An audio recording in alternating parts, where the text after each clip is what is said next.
Good afternoon, and welcome to our live discussion on Central Valley Latinos and higher education completion. Is there a growing gap? I'm Matthew Miranda, and I cover Latino communities for the Sacramento Bee. Today, I'm joined by an amazing panel. Over the next hour, we'll hear from a mix of California-based researchers, administrators, educators, advocates, and students. A quick reminder that this event is brought to you by La Abeja, our reporting team focused on Latino issues in California. La Abeja sends out a free newsletter each Wednesday. If you're watching because you heard of this event through our newsletter, muchas gracias for the support. This event will be broken into 3 segments, about 20 minutes each. In our first segment, we'll hear about the current state of Latino higher education in the Central Valley. Then we'll hear more about higher education barriers and opportunities. And we'll finish it off by hearing about experiences from students at Fresno State. So let's get started. First up is Olga Rodriguez, the Director of Public Policy Institute of California Higher Education Center. Welcome, Olga. Gracias. Buenas noches a todos. It's a pleasure to be here to join this important discussion on Latino college completion in the San Joaquin Valley. And I just want to say that this particular topic is especially personal to me. I was born and raised in the Valley. My hometown is Porterville in Tulare County. And so there's nothing more that I want to achieve in my career than to see the gaps in Latino college going and college completion eliminated. So it's really exciting and fulfilling for me to be the director of the PPIC Higher Education Center because the core of our mission is to conduct research to help inform and improve California policymaking. And I'm making it my personal mission to ensure that the work we do is extremely transformative and impactful and helps address the gaps and the issues that we're going to be talking about today. So thank you for inviting me to be here today. Yeah, thank you. We're also joined by Carlos Navarez, the interim provost and vice president of academic affairs at California State University, Sacramento. Welcome, Carlos. Buenas noches. Thank you for having me. I also, first and foremost, want to thank La Abeja for organizing this panel focused on Latinos in higher education. It's definitely timely and a critical topic that needs comprehensive discussion in a very holistic way. So I'm excited to be part of this. I would hope that if at one point you're interested, I can host you here at Sacramento State for your next Plastica. Like Olga, I was born and raised also in the Central Valley, Modesto, California. So I am a product of the Central Valley. I attended Modesto Junior College and also Fresno State.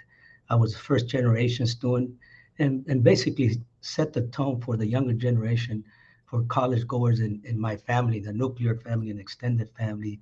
And I tell you, 20 years later, it's now we're at a point where it's not where the younger generation, the nieces and nephews are going to college, but where. So it's I've seen it go full circle, and so I represent the students that we serve. Well, yeah, again, thank you so much, the both of you, for joining us today. I'm going to get us started and direct our first question to Olga.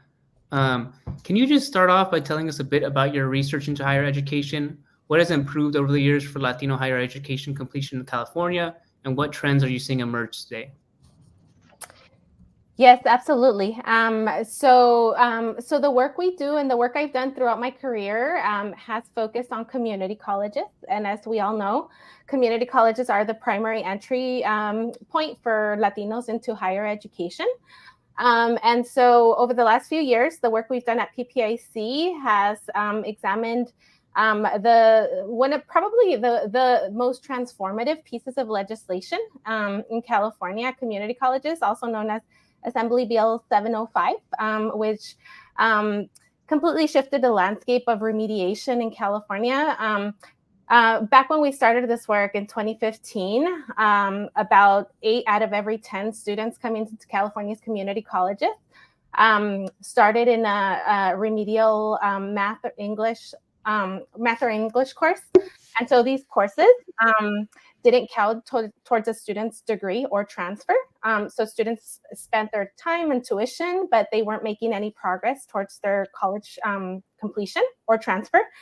And so this law passed, and it was fully implemented in 2019, fall 2019, and it completely flipped the switch. Now, that in that first semester, about over 70% of students in math were going straight into a transfer level math course that counted towards a degree. And almost all students were accessing transfer level English courses. And so, as you can imagine, prior to this law, there was a disproportionate number of Latino students going into remedial courses. Access after the law is more equitable. The latest research we published actually shows that now we have almost universal access to transfer level math and English at community colleges. And so because now everybody has access, our equity gaps in access have eliminated. We've also seen some significant improvements in completion of these courses, successful completion of these courses. But where we still see challenges are in the successful completion of the courses themselves. There are still gaps by race ethnicity. So Latino students are not completing at rates at lower rates than their white peers, for example. So we've seen significant improvements, but we know that more work remains to close those gaps in completion. Other trends we're seeing more students take advantage of dual enrollment opportunities. So the opportunity for high school students to take college courses and earn college credit. And so back in 2016, there was a law known as AB 288, Assembly Bill 288, which created college and career access pathways, which really had the goal of expanding access to dual enrollment to populations that had been underserved. So students and what we found in our research is that this is actually the only program where Latinos are equitably represented in dual enrollment. All other programs, there's a notable underrepresentation. So I think there's a lot of important opportunities as we move forward. We also see improvements in transfer. But I think there is where there's more work to be done, because I think Latino, even though we see more Latino students transferring, it's still the equitable representation in transfer is not there. Many more students are coming in wanting to transfer, but when you see the population who is actually achieving this outcome, it's not quite where it needs to be in terms of representation of Latino students. So more work needs to be done there. And I'll pause there. And we've seen improvements in college completion, but I think one of the things that we need continue to struggle with is eliminating the gaps. And I think this is kind of where the conversation stands. I think there's a lot of momentum across these various initiatives. So how do we build on them to maintain the early momentum to carry us through to completion? So that's just a bit of what we see in our work at PPAC. Yeah, and I appreciate you giving us that kind of broader context. We're going to go a little more specific now to Carlos's next questions for you. Can you tell us a little bit about what you're seeing at Sac State in regards to Latino college enrollment, completion, graduation rates, things of that sort? Yeah, I think there are definitely challenges, across the state and even nationally in terms of decline in enrollment, and this was definitely front center due to COVID-19, and we're slowly kind of recuperating, but we're not where we needed to be or where we were at pre-COVID numbers. At the same time, Sacramento State is deliberate and intentional in making efforts to ensure that we continue to not only stable enrollment, but also increase enrollment. And I'm glad to say that actually last year we're just one of 4 campuses in the system of the 23 campuses that met our enrollment numbers and our target. So not easy. I mean, it's, if somebody says, just do this and you're gonna enroll and retain your students, you can quickly gauge that they're not centered in terms of the complexity of the issue. There's definitely no silver bullet, but it's practices across the board, from outreach, recruitment, retention, and then ultimately success. Just to give you some insight in terms of where we stand with our numbers, we our total enrollment is about 30,000 students. Out of that 30,000 students, Hispanics or Latinx students represent 36% of undergraduate students, and actually 29.5% of graduate students. So 36% undergraduate and close to 30% graduate students. So that we're proportionally actually overrepresented if you compare to the broader Sacramento region. We're about 24% Latino population. So our student population is overrepresented, which is great on our part. 43% of undergraduate students are under Pell eligible, which a lot of times that percentage also equates to the number of students, the percentage of students that actually are getting their full fees paid. And I know it's important in terms of when we talk about the tuition increase that just went through. 57% of our undergraduate students are first generation Hispanic students, and we're very proud of that. And for us is when we bring students on, we see it as a moral commitment to ensure that they get them through. Some of these are just among some of the factors and challenges that we're facing in terms of enrollment and student success. One is the move to and from online instruction. Some students did great and some not so great, right? But we're at a point where particularly if we want to be successful in increasing enrollment or maintaining enrollment and also increasing student success and retention, we need to provide, choices to students. And that's what they're asking you. You poll the students that are graduating from high school, they're like, give us face-to-face courses, give us hybrid courses, and give us online courses. And if we don't give them those choices, there's competition that will do just that. I know of about 77 competitors just in the Sacramento region that are competing for the same students that we are. So students want choices, and we're listening to them and adjusting our instructional modality offerings to ensure that we're fulfilling their needs and desires. Mental health and emotional health, feeling disconnected, that's real, right? And it's caused by the pandemic. At the same time, and as the provost of the university, we're very intentional in terms of saying that we're a face-to-face institution. Of course, we got to be realistic and also providing, online and hybrid courses and subjects that make sense. But if you come to our campus, it's a live community, right? Students are interacting, they're socializing, they're getting the human relation skills that they need to ultimately be successful, right? We know that if you're going to be successful, you need to know and have the skill set to build relationships and maintain relationships, so that face-to-face interaction gets in those skills.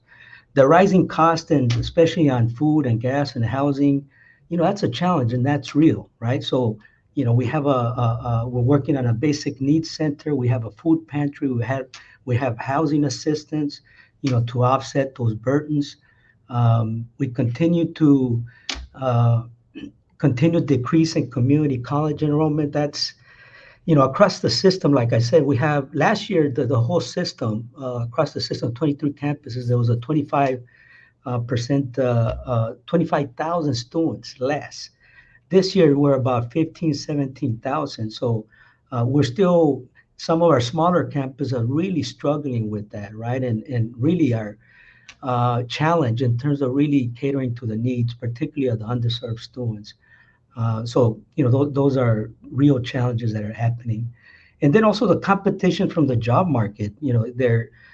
Some companies are lowering the job requirements and increasing hourly wages. So a lot of students are saying, well, why? And I know there was a figure that was given in one of the papers that was shared, that 50% of students are not considering higher education institutions enrolling or actually leaving, right? So, because why? We're competing with the market and industry. The job market is strong right now, and then the demographic cliff, right? You have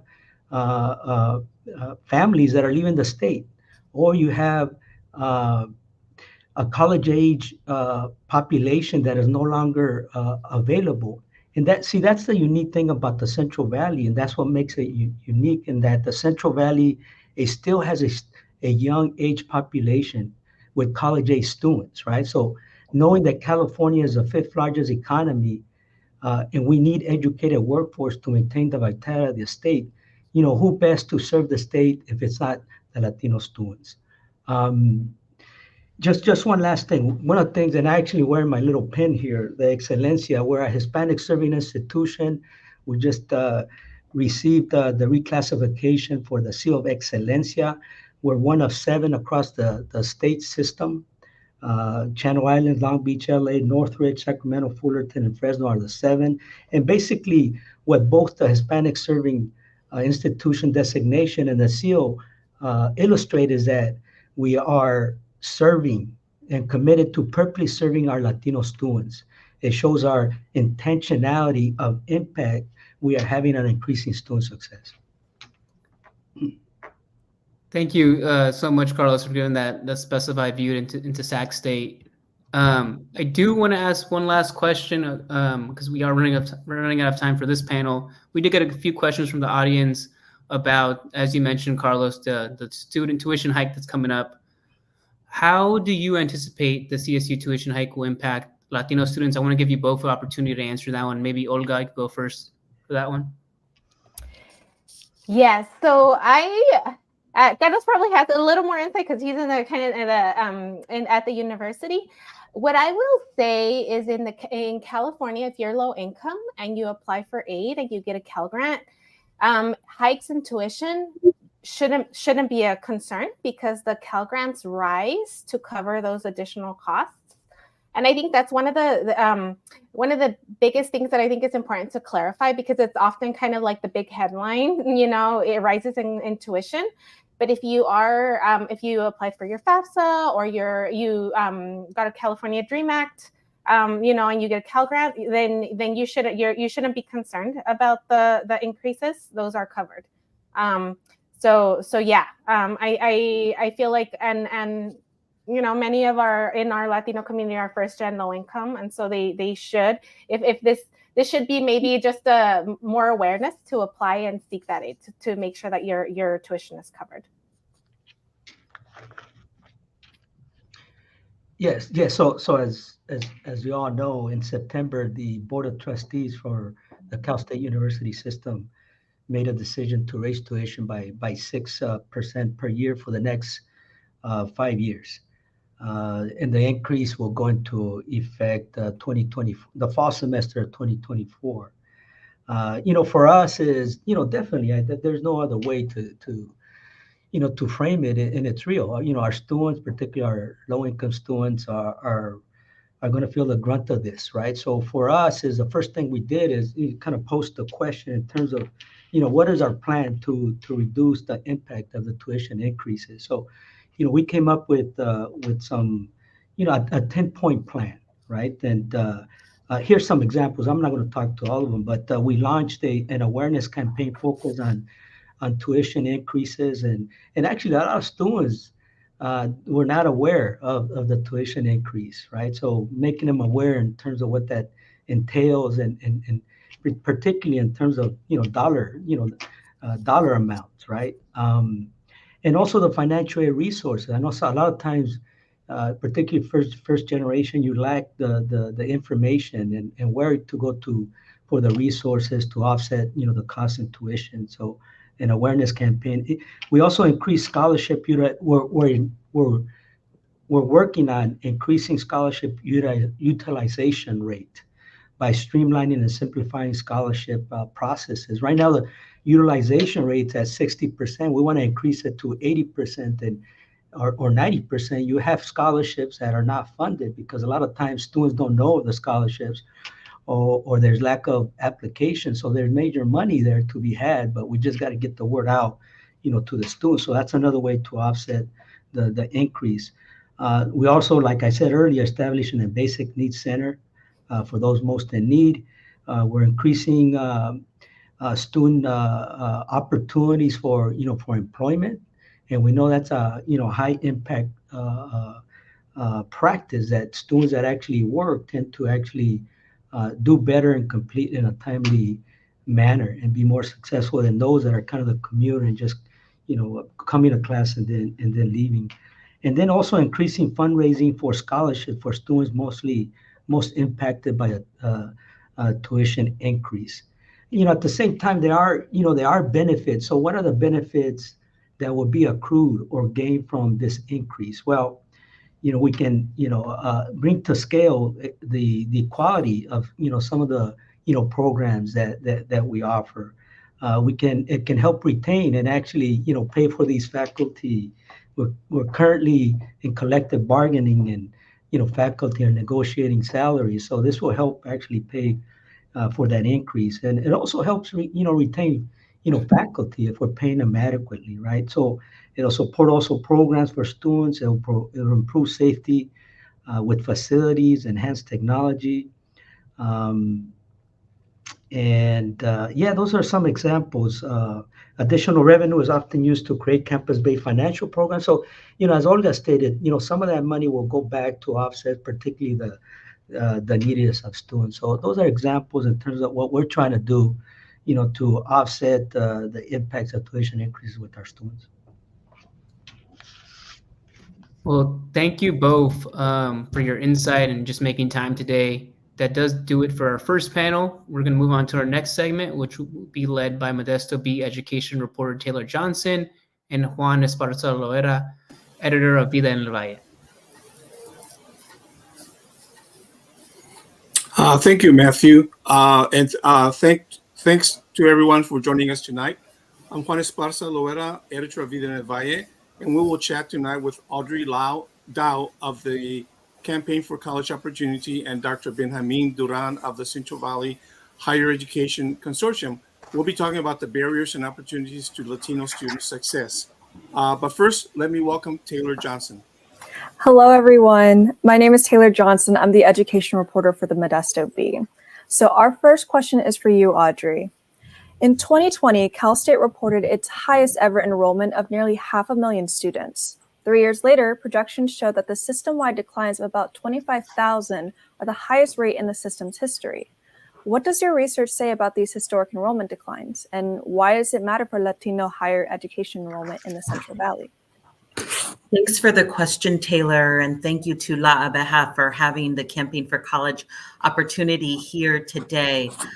We saw some dramatic declines in college enrollment across the state, really during the kind of second year, if you will, of the pandemic. And we continue to see stubborn declines in enrollment, things not budging to pre-pandemic levels. We see most of those declines at the California State University system and the California community colleges. That's really important because when Latinos earn a bachelor's degree in the state of California, the majority are earning their bachelor's degree at the CSU system. So the CSU is vital to creating Latinos with the baccalaureate degree. I think it's important for your, folks tuning in today to know that, despite Latinos being nearly 50% of all children in the United States and close to 40% of the population in the Central Valley, we only have about 14% of Latino adults with a bachelor's degree. That really spells a big problem for our state when you think about the fact that we have a knowledge-based economy, right? The entry-level credential for a job that provides benefits and is stable over time is a baccalaureate degree, and far too few of our Latinos have those degrees. And so it is imperative that our CSU system is serving Latino students well and making sure they know that they have a spot there. The declines that we saw over the pandemic really come down to issues of affordability.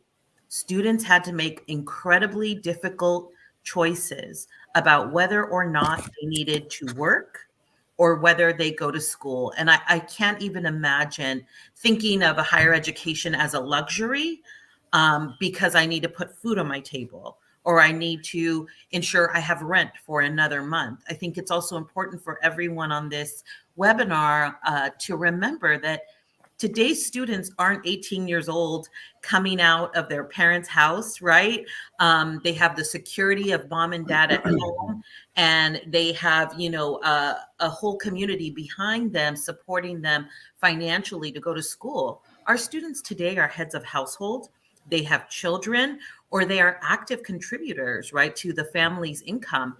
And our Latino community was hit the hardest in the pandemic in California, and we lost a lot of individuals, and that had a real impact for students who may have lost a primary breadwinner in their family, and they needed, again, to work. We hear up and down the state that students are taking that $20 an hour job, $25 an hour job at Amazon, at UPS, because that money, not because they don't value a college degree, not because we haven't done our job as educators and college access providers to talk about the value of a degree. It really comes down to affordability and being able to meet basic needs.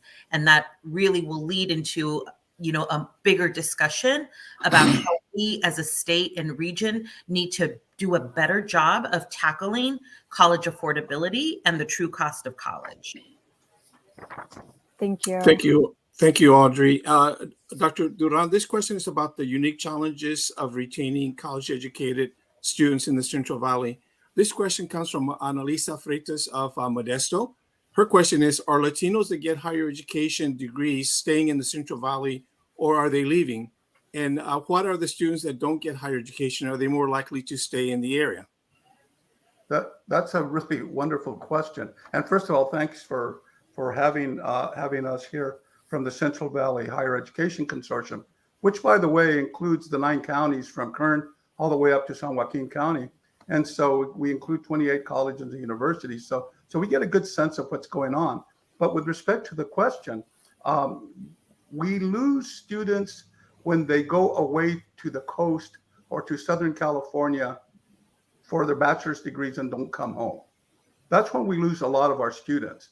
Typically, if the economy in the Central Valley is such that it can create jobs, jobs that require bachelor's degrees or master's degrees, typically those students who are educated here in the Central Valley will stay in the Central Valley, especially those in the areas of health, the areas of public service, of education, and that sort of a thing. So yes, we do lose students, but we lose students because they go away. They educate wherever they are. They stay there because there are opportunities there for them. And so here in the Central Valley, our colleges and our universities have been working really, really hard to recruit and get students to come here. And that's one of the reasons we're working on our Central Valley Transfer Project, to making sure that students have pathways to transfer directly to our 4-year universities here in the Central Valley, out of our community colleges, or frankly out of the K-12, because we do a large program around dual enrollment. Having said that, I was listening to Audrey talk about the hit that everybody took across the nation, frankly, with respect to the pandemic. I mean, we had highs, we had high populations, and then during the pandemic, we lost so many students. But I'm really happy to announce this. I'm gonna share this with you. I've been waiting to share this with you. So in the Central Valley, I'm going to pick a couple of the schools, but it's pretty much across the board. For instance, at State Center Community College District, in the year of the pandemic, when it hit, there were 35,030 Latino students in their district. When we came back, of course, and then in 2020, 2021, bad. Everyone across the board, we all agree it was bad. In 2022, 2023, the number is now 35,454. So the number of Latino students at State Center Community College District is larger now than pre-pandemic. The same thing is true, by the way, at Kern Community College District. The Kern Community College District had 13,755 Latino males. In this year, 14,900 798. And then they had Latina women, 18,000, 453, and now it's 20,414. So we're really happy. And by the way, other colleges in the Central Valley are experiencing the same growth. And it's because we like to think that the Central Valley speaks with a single voice about higher education. But the one thing that is in there, and the numbers that I just read to you is this. You will note, and I think a couple of the speakers have noted this already, is that we have a lot more Latina women than we have Latino men. And that the Central Valley Higher Education Consortium, when it was founded in 2002, was founded because John Welty, who at the time was president at Fresno State University, and a couple of us community college presidents were very, very concerned about the Latino male going rate. And he brought together a group of people, and that's how the consortium was formed. And as a result of that, we ended up with this consortium that, again, targeting not only Latino students, but young men of color, because young men of color across the board that's a challenge for us. So okay, thank you. Thank you. So this is to anyone. A number of our readers asked about the role of K-12 education. What can schools and high school counselors do to support Latinos in reaching college? And how does educator data diversity impact data and outcomes for our students in the Central Valley? Yeah, let me speak to that one, because we have been working very closely with K-12 folks. In the community college system in the Central Valley, they have established over a number of years a very robust dual enrollment program.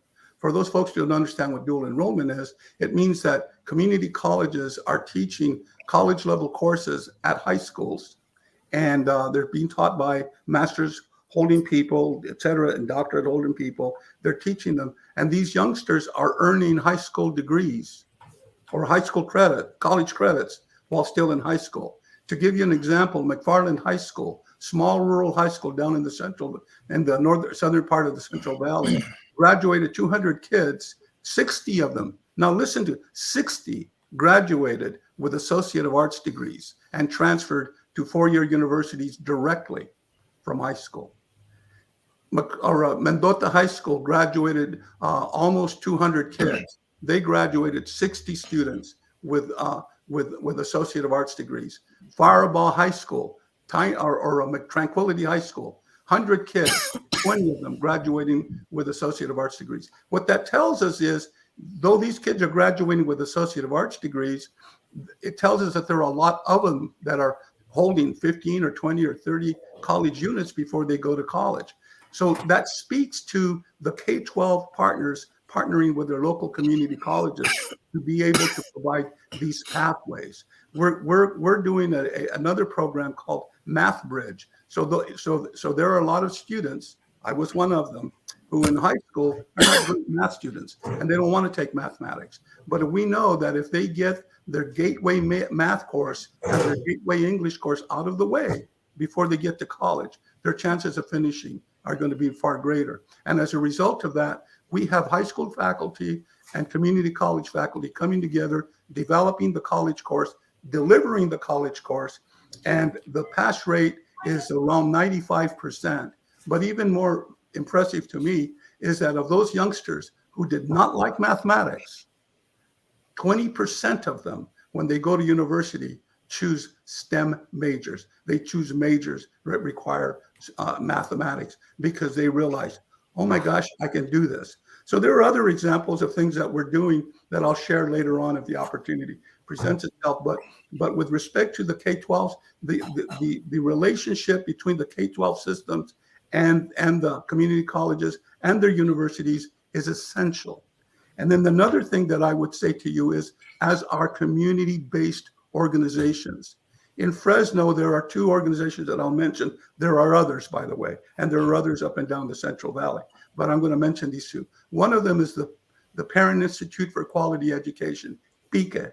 It's an organization that brings parents together, and they talk to them about being advocates for their children, being able to go to the school and talk, and if they're non-English speakers, finding out who does speak their language so that they can communicate. That speak at public. And then there's another organization called Go Public Schools Fresno. That organization, their parents were concerned because they heard about kids getting dual enrollment, but their kids weren't getting dual enrollment. So they worked together with the community college and the K-12 district. They came up with a resolution, and now dual enrollment is ubiquitous in the city of Fresno as a result of parent groups getting together with community colleges and high school folks. So those are just a couple of examples. Thank you. I apologize for jumping in, but I just got excited when I heard that question. Totally understand. Audrey, did you have anything to add? I'll add two things, Taylor. Thanks for the question. First, there has been some tremendous improvement in the Central Valley and across California in the rate of high school students graduating, right? The Central Valley and the state are close to 90% of all high school students are reaching that point of graduation, which speaks volumes to the work that K-12 is really doing to ensure students do that. But like you and I know, a high school diploma does not equal college admission, right? Students successfully taking or does not equal college admission, right? And it definitely does not equal college admission to our California state universities and our University of California. Statewide, close to 50% of all high school graduates, a little under half, complete the A to G curriculum, those classes that students need to take and earn a C or better to be eligible applicants to the CSU system and the UC system. In California, that doesn't mean you're competitive. It just means you've met the first kind of, hurdle to jump over. Well, in the Central Valley, in Fresno, only 36% of high school graduates complete A to G, and only 33% of students in Kern are completing A to G upon graduation. That means hovering around 70% of all high school grads in those two counties in the Central Valley are not even eligible to apply. I just want to let that sink in. The vast majority of students in those two counties are not even eligible to apply to the CSU or UC system. I think there's a lot of work to do, not just around changing policy and ensuring that A to G is a default curriculum, but really supporting students to complete that. And that means having a faculty and administrators that understands the strengths of students, that reevaluates the way in which courses are being taught so that students don't think that they're bad at math.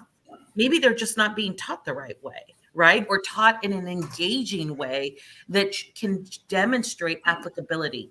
There are tremendous strides in math education. There are tremendous strides in science education. And I think that we need to think about ways to accelerate and scale that, because I think we can all agree that saying we're okay with 70% of students to start at a community college, if they go to college where completion rates are the lowest and we're less than 2% will transfer in 2 years like we promised them, is not the route. So there's work to do there. Thank you. And rather than ask a follow-up question, I'm just going to make a statement right now because I know we're running short of time. There's a lot of great information being discussed today and delivered to us tonight. And I would hope that you reach out to the reporters that are asking the questions to make sure that we understand what is going on and that we report on these issues, because I think sometimes the achievements get underreported or get neglected by media. And as Latinos, we are interested in the success of Latino students in this area because I know that it's vital.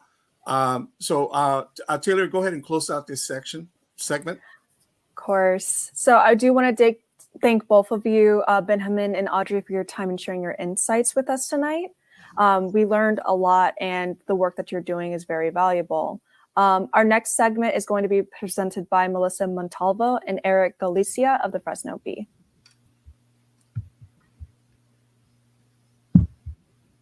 Thank you so much, Taylor. For this final conversation about Latinos in higher education, we're going to hear directly from students. So first, I'd like to welcome Joseph Aquino, who is a Fresno State freshman studying political science and also a former student board member of Fresno Unified. Welcome, Joseph. Hi, thank you so much for having me. And I'll pass it over to my colleague, Eric Galicia, to introduce our next guest. Hello, everybody. We're also joined by Crystal Navarro, a social work graduate student at Fresno State who has a lived experience of incarceration. She's a member of the university's Project Rebound cohort and an advocate for system-impacted youth. Welcome, Crystal. Thank you. Thank you so much. So, Crystal, can you tell us a little bit about your education journey? What has been the benefit to you of having the type of space that programs like Project Rebound provide? So when I began at my community college, I am from Porterville and I did attend Porterville College. I am a first generation student as well. So it was hard for me. I remember going in to do my graduate stuff and to complete things for graduation. And if it was not for my counselor at the end of that telling me, have you ever thought about going to a CSU or a UC? And I remember telling her, like, what is that? What is that? Like, I really did not know. I knew what Fresno State was, but when she talked to me like that, like, I had no idea. My parents did not come from education. They did not graduate high school. So, she did that with me. She helped me with my application process, and I was accepted to Fresno State.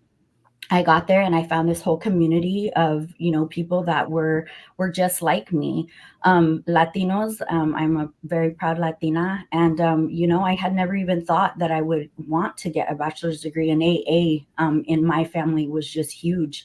So being surrounded by the supports that I had there at Fresno State, because I am proud to say that despite, the numbers of Latinos, we want them to be higher. We want to get bachelor's degrees. It gets even lower in grad school, right? Less Latinos getting master's degrees. So seeing, other people being able to do it and just having that guidance and that support in that community and I participated in our Chicano commencement. It was huge. Beautiful just to be surrounded by so many Latinos that were getting their bachelor's degrees and many moving on to grad school.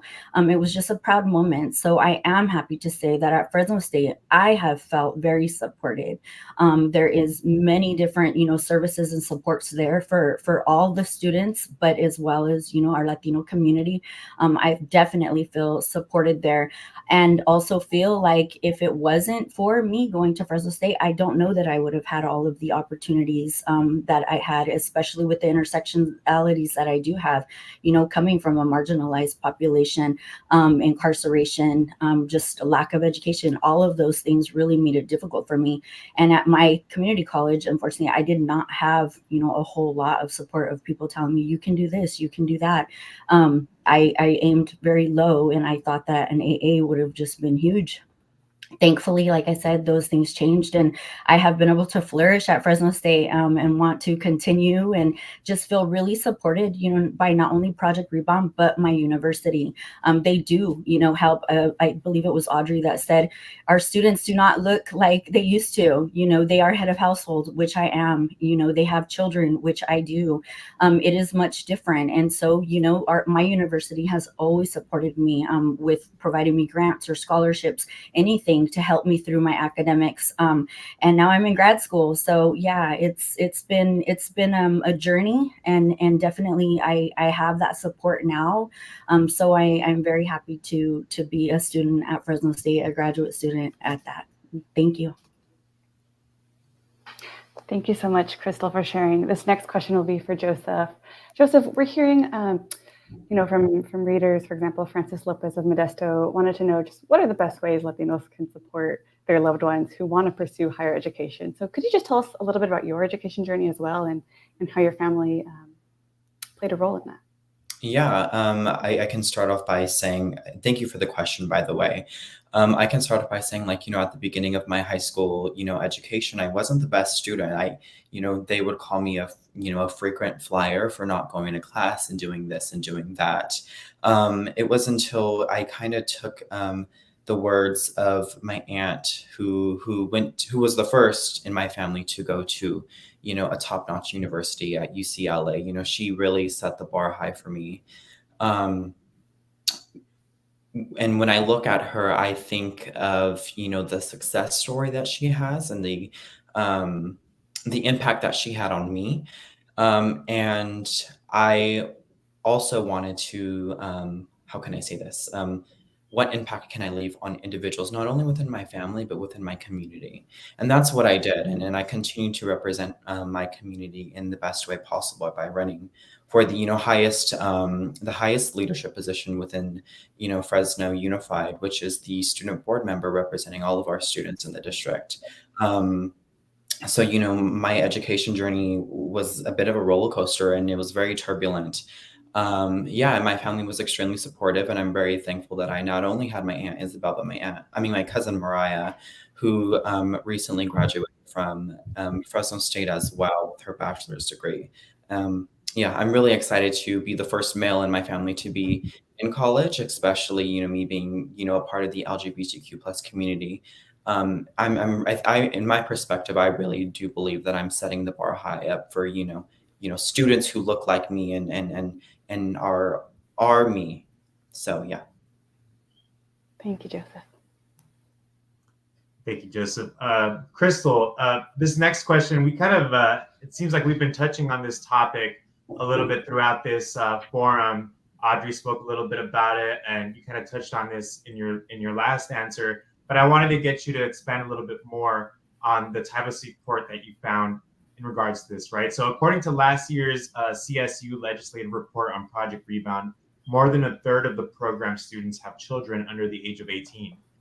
As we know, it's not just Project Rebound students. There are a lot more students going back to school now who are parents with minor children. So can you tell us a little bit more about the support you found to balance your academics and your personal life as a parent successfully? Yeah, I think one of the biggest ones was being able to take my son with me to the university. That really made it huge for me. Being able to take him with me, it was really hard to find childcare. And so being able to take him with me until he was able to get into kindergarten was a huge help and support to me.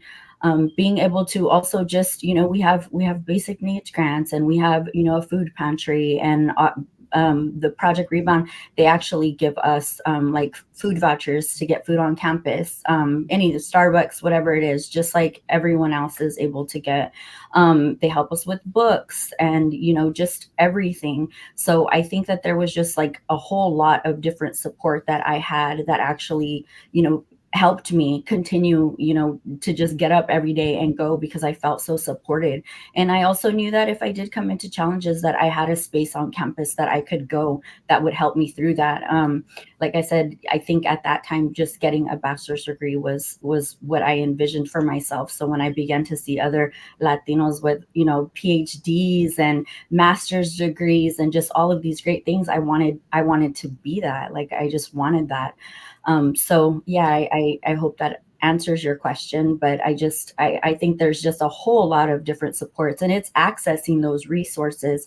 And a lot of what Project Rebound does is go on campus and actually just talk about the different supports. And if it's something even maybe that like you can't benefit from because you've never been impacted by, the justice system, which is great.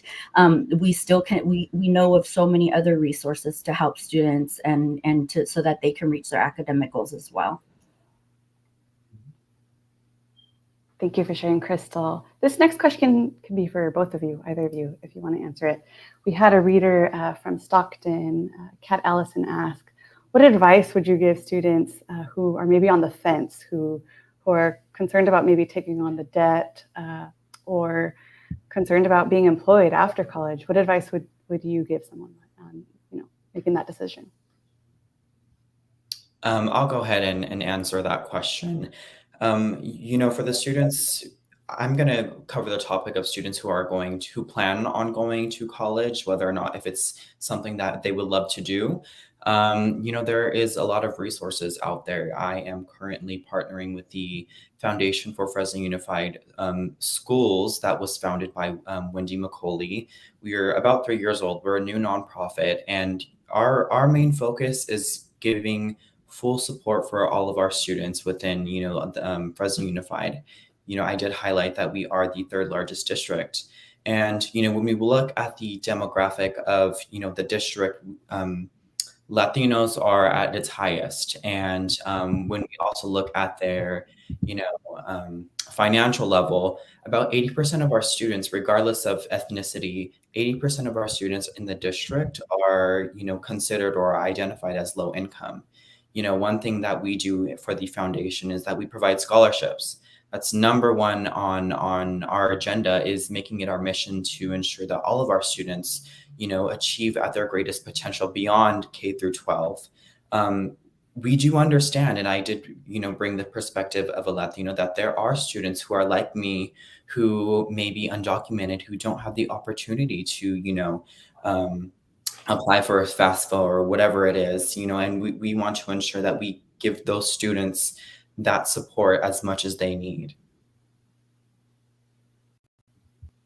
And just to piggyback off of that, I think that a lot of what you said, yes, is very, important, and just providing equity over equality, right? Because we all come from different backgrounds, we all need different supports, and so if we can just, provide equity over equality, then we are going to be able to achieve greater things, and everybody will be able to. I think that I would say, to education, especially for our Latino community, it makes me sad sometimes, like my husband, whenever I know he's talked about going back to school, and his family would be like, you have to, tienes que trabajar, no, como que la escuela, tienes que trabajar. And I'm like, I feel so bad, but we do have a large population of a large number of our people that they're still thinking like, hey, you got to go to work. It's not for you. And that's just not true, and changing that culture and changing, those kinds of mentalities, and really just, the importance of education. Also, also there is a large amount of Latinos that come here and they work hard and they work in the fields, and they're like, no, you gotta go to school. You have to go to school. So it just, it varies. And I think that I have overall had a lot of those different experiences with different people in my family.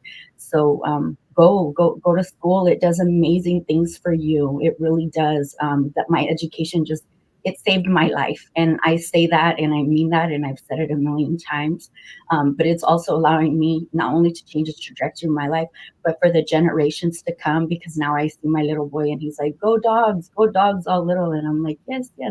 But I hope he even goes on to even greater than that. But just the importance of education and the way that it transforms individuals and gives us those opportunities to be leaders, not only in our communities, but hopefully, with creating policies that make things better for everyone overall, but providing equity as well. So thank you so much. Crystal, I have one more question for you. And you kind of, mentioned a little bit earlier how your experience at community college was quite a bit different from your experience at Fresno State, right? I also read, the article that you were featured in the Focus Forward magazine recently, and you said that when you started community college, you felt like you didn't belong. So, what advice do you have for professors, administrators, other students who can make the college-going experience more welcoming to people with similar experiences as you? I think just to have empathy, for others, and understand that we all come from different backgrounds, offering your support. Inclusion is super important. I did not feel included. There was some professors that were great to me, and they really did. And those were the ones that made me, just want to get up and go every day. But there was some that, I had to work twice as hard to get the respect that, others got, just freely. And about halfway through the semester, they would see I was serious about my education, and that would change. But those can be barriers for people. Those can be reasons that people just give up on things. Luckily, I was just at a place in life where I couldn't give up anymore. I had to keep going despite how I felt. I got up every day. I wanted to take my family out of poverty. And for me, I think that was the main thing. Like, I looked at myself and just was like, I don't want to live like like this anymore. Like, I got to go to school. And so that's where I'm at. And, you know, I started school back then, and I've kept going. So, you know, be that professor, be that educator that inspires and helps and teaches and guides. And just regardless, you know, if someone comes in your classroom and they have tattoos, accept them. They're there. They want to learn. Give them that opportunity, just like you are giving the person next to them. And, you know, just include. I think just include people. Be welcoming to them, where they want to come back to school and they want to learn and they look forward to seeing you and they know that they can go to you. I think overall it's just having that empathy, you know, understanding that we it's a very diverse world and we all come from different backgrounds. So when people are going to try to get their education, you never know the struggles that they have, the challenges, the barriers they faced. Don't be a barrier to someone. Don't be a barrier to someone. Just, you know, help them, guide them. And that's what I would say. Thank you. Thank you so much, Crystal. Joseph, I want to turn to you with this final question, kind of a fun one, but tell me something maybe unexpected about college, something that you didn't anticipate, and maybe something that you would tell the high school version of yourself.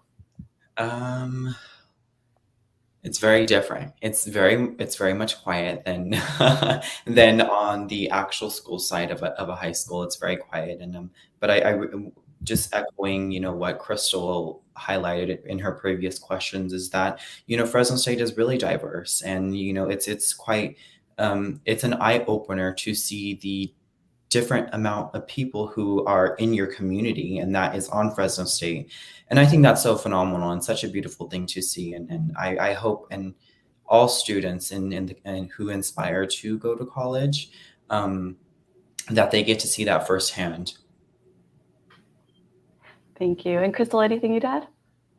No, just thank you so much, you know, for bringing awareness to this and for just giving me also a space to talk about my experiences and to offer, you know, encouragement to others. There is support. So I work for California Justice Leaders. I'm with Project Rebound. I'm easy to find if anybody needs help with college matriculation, FAFSA, anything. I understand what that's like to not be able to go to your families for that. Sometimes, you know, they don't know. So those are all things that I do voluntarily. I really, really just care about my community and giving back the way that people have given to me. So yes, I highly encourage people to just pursue their education.